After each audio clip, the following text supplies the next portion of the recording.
को मास्टर कर लेते हैं तो चार्ट्स देखने का आपका नजरिया हमेशा के लिए बदल जाएगा। इससे आप सिर्फ प्रॉफिट ही नहीं बल्कि बड़े बड़े प्रॉफिट भी कमा सकते हैं। इस वीडियो में हम आपको यह सब चीजें बताने वाले हैं। अगर आप सप्लाई और डिमांड को सच में मास्टर करना चाहते हैं तो मेरा आपसे एक रिक्वेस्ट है कि वीडियो के किसी भी पार्ट को स्किप न करें। इस पूरे वीडियो में हम आपको बताएंगे कि सप्लाई और डिमांड क्या होता है, आपको इसे क्यों ट्रेड करना चाहिए, आप कैसे चार्ट्स पर सप्लाई और डिमांड जोन को ड्रॉ कर सकते हैं और फाइनली आप इसे कैसे ट्रेड कर सकते हैं, एंट्री कैसे लेनी है और एग्जिट कैसे करना है। वीडियो के अंत में मैं आपके साथ मेरा खुद का तरीका शेयर करूंगा जिससे मैं सप्लाई और डिमांड को ट्रेड करता हूं, ताकि आप जान सकें कि मेरी स्ट्रेटजी क्या है। तो चलिए वीडियो शुरू करते हैं, जहां सबसे पहले हम basics of supply and demand जानेंगे।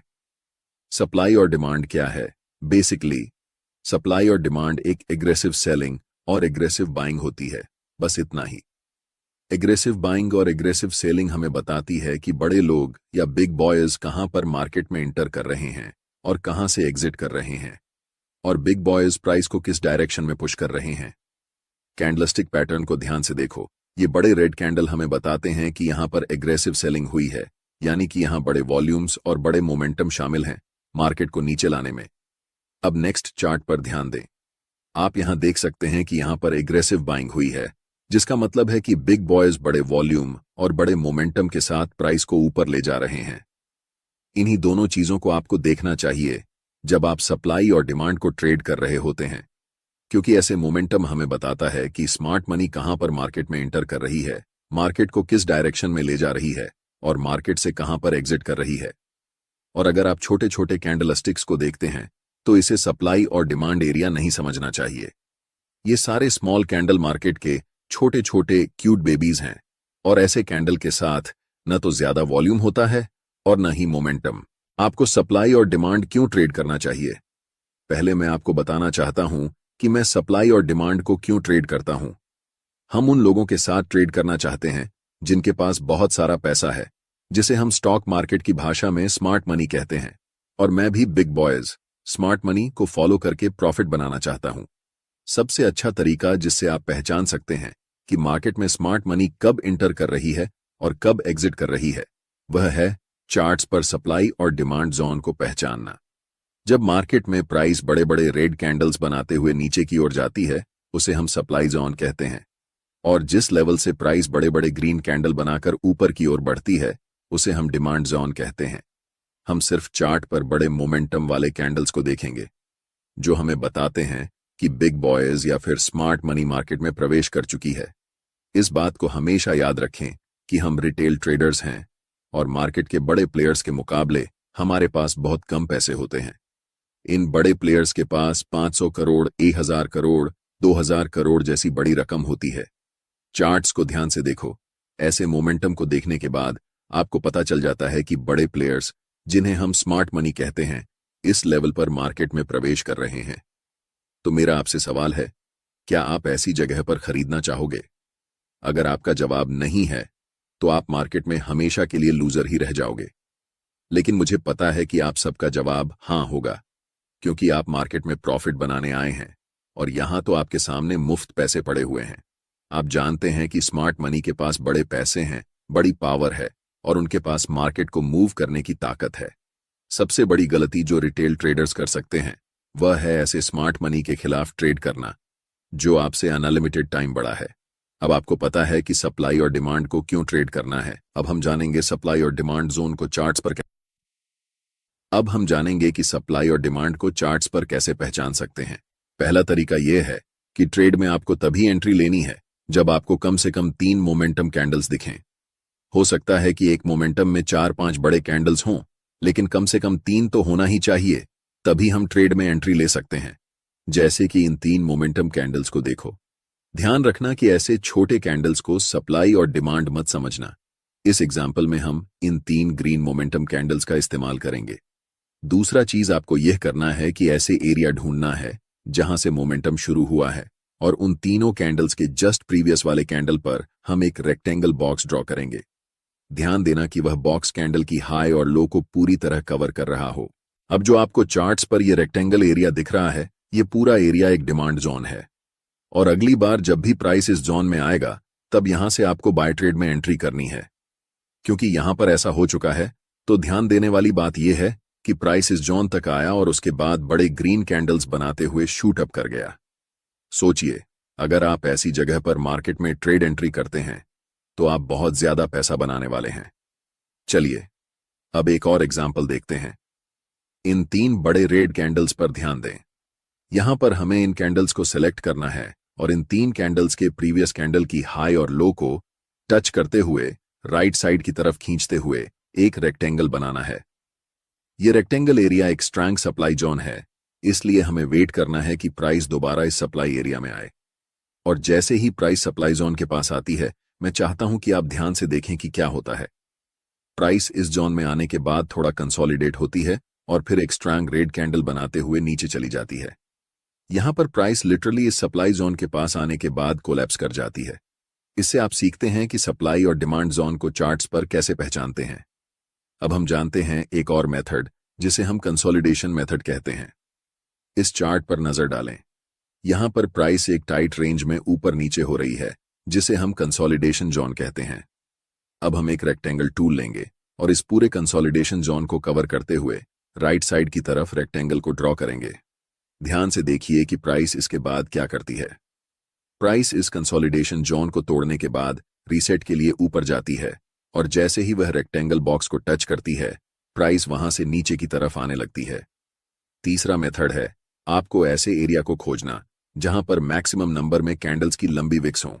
चार्ट्स पर विक्स का बनना हमें बताता है कि प्राइस उस लेवल से रिजेक्ट हो रही है और ऐसे लेवल को मार्केट में रिजेक्शन लेवल कहा जाता है। जहां पर मल्टीपल लॉन्ग विक्स वाले कैंडल्स बने हुए हैं, वहां क्या करेंगे कि रेक्टेंगल टूल सेलेक्ट करके इस पूरे विक्स वाले कैंडल्स को कवर करते हुए रेक्टेंगल बॉक्स को राइट साइड की तरफ खींचेंगे। आपको दिखेगा कि अगली बार जब प्राइस इस लेवल पर आई तो प्राइस यहां से बड़े बड़े ग्रीन कैंडल्स बनाते हुए शूट अप कर गई। इसे हम कह सकते हैं कि यह एक बहुत ही स्ट्रॉन्ग डिमांड जोन है। अब हम पूरे यकीन के साथ कह सकते हैं कि आप सप्लाई और डिमांड जोन को चार्ट्स पर पहचानना सीख चुके हैं। इसके बाद यह बेहद जरूरी है कि आप ये जानें कि आप इसे कैसे ट्रेड करेंगे। इस चार्ट में हमने 3 बड़े ग्रीन मोमेंटम कैंडल्स को पहचान लिया है। अब हम उनके हाई और लो को कवर करते हुए राइट साइड तक एक रेक्टेंगल जोन बनाएंगे और आपका डिमांड जोन तैयार हो जाएगा। अब हम वेट करेंगे कि कब प्राइस वापस इस डिमांड जोन में आएगी। ट्रेड में एंट्री करने के लिए आपके पास 2 सबसे ज्यादा उपयोग किए जाने वाले तरीके हैं। पहला तरीका है कि आप एक बाय लिमिट ऑर्डर प्लेस कर सकते हैं ताकि जब भी प्राइस इस डिमांड जोन में आए तो ऑटोमेटिकली बाय ट्रेड में एंट्री हो सके। दूसरा तरीका यह है कि आप मैन्युअल बाय ऑर्डर लगा सकते हैं जब प्राइस इस लेवल पर आती है। हम ज्यादातर दूसरे तरीके को ही प्रेफर करते हैं, क्योंकि याद रखना चाहिए कि डिमांड जोन कितना भी स्ट्रांग क्यों ना हो, हमेशा यह चांस रहता है कि प्राइस उस लेवल को ब्रेक कर दे।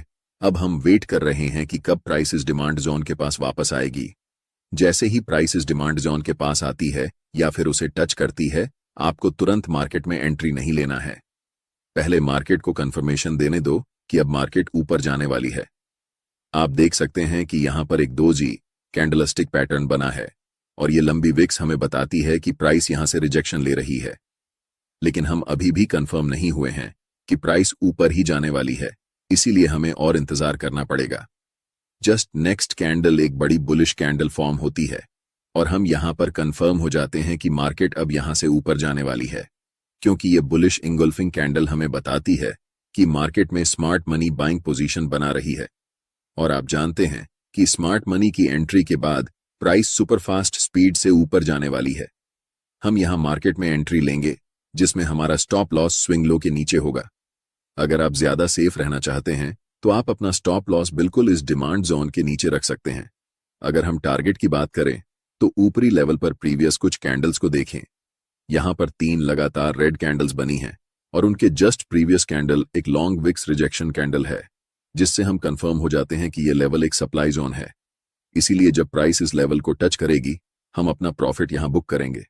जब एक बार कोई सप्लाई या डिमांड जोन प्राइस का रिस्पेक्ट नहीं करता है तो आपको पहले से ड्रॉ किए हुए रेक्टेंगल को डिलीट करना है और फिर नए सप्लाई और डिमांड जोन को चार्ट्स पर ड्रॉ करना है। अगर कोई नया सप्लाई या डिमांड जोन नहीं दिख रहा है तो हम मार्केट में वेट करेंगे। जब प्राइस इस लेवल से 3 बड़े ग्रीन कैंडल्स बनाती है तो हमें पता चलता है कि यह एक नया डिमांड जोन है। इन 3 ग्रीन कैंडल्स के जस्ट प्रीवियस कैंडल को कवर करके हम एक रेक्टेंगल बॉक्स राइट साइड की तरफ खींचेंगे। अब हम इंतजार करेंगे कि प्राइस कब इस डिमांड जोन के पास आएगी ताकि हम ट्रेड में एंट्री कर सकें। इस एरिया में हमें दिख रहा है कि कैंडल्स के पास बड़े बड़े विक्स हैं, इसलिए हम यहां एक सप्लाई जोन ड्रॉ कर सकते हैं। जब प्राइस इस डिमांड जोन के पास आती है तो स्ट्रॉन्ग रेड कैंडल बनाते हुए इस लेवल को थोड़ा सा ब्रेक कर देती है। ऐसी सिचुएशन में रिटेल ट्रेडर्स अक्सर इसे एक ब्रेकडाउन के रूप में देखते हैं और सेल पोजीशन में एंट्री कर लेते हैं। लेकिन नेक्स्ट कैंडल एक बुलिश कैंडल बनती है जो कंफर्म करती है कि अब प्राइस यहां से ऊपर जाने वाली है। इस सिचुएशन में हम बाय पोजीशन में एंट्री करेंगे और नेक्स्ट सप्लाई जोन तक अपना टारगेट रखेंगे। हमारा stop loss last swing low के नीचे होगा। इसके बाद प्राइस बुलिश कैंडल्स बनाते हुए ऊपर की तरफ बढ़ जाती है और हमारा टारगेट हिट हो जाता है। अगर आप अभी तक मेरे वीडियो को देख रहे हैं तो अब मैं आपके साथ अपनी सीक्रेट ट्रेडिंग स्ट्रैटेजी शेयर करने वाला हूं, जिसमें मैं बताऊंगा कि सप्लाई और डिमांड को यूज करके मैं खुद कैसे ट्रेड करता हूं। ट्रेड करते समय मैं सिर्फ एक कंफर्मेशन पर ध्यान नहीं देता, बल्कि मल्टीपल कंफर्मेशंस को देखता हूं, तभी ट्रेड में एंट्री लेता हूं। एक्सटर्नल कंफर्मेशन के लिए मैं अक्सर फिबोनाची रिट्रेसमेंट टूल का उपयोग करता हूं, और ऐसा मैं तभी करता हूं जब प्राइस अपर ट्रेंड या डाउनर ट्रेंड में होती है। फिबोनाची टूल को कभी भी साइडवेज मार्केट में यूज नहीं करना चाहिए, और यहां एक अप ट्रेंड है, इसलिए हम फिबोनाची टूल को ड्रॉ करेंगे। फिबोनाची टूल में रिट्रेसमेंट को ट्रेड करने के लिए 0.5 और 0.61 लेवल सबसे अच्छे होते हैं। इसलिए जब प्राइस इन दोनों लेवल्स के बीच आती है और एक बुलिश कैंडल बनती है तो हम कंफर्म हो जाते हैं कि प्राइस अब यहां से ऊपर ही जाने वाली है। मल्टीपल कंफर्मेशंस के बाद हम बाय